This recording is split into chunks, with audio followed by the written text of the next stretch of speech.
What is up guys, TechRex here. So a lot of people have been complaining recently that the new iPhone 7 lacks the headphone jack. It's something that's been on every generation model iPhone.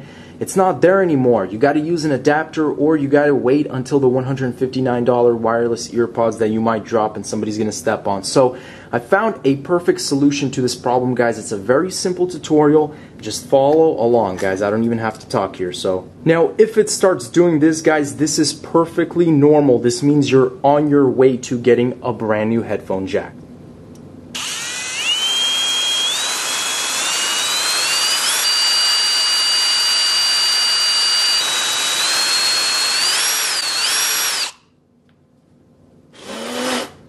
And just like that, guys, you have your brand new fully built 3.5mm headphone jack. And best of all, you can take your headphones, the ones you've always loved and known, you plug it in,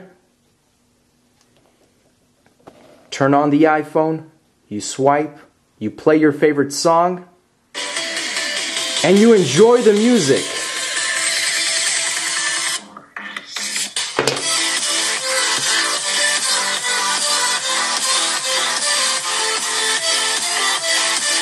Peace out.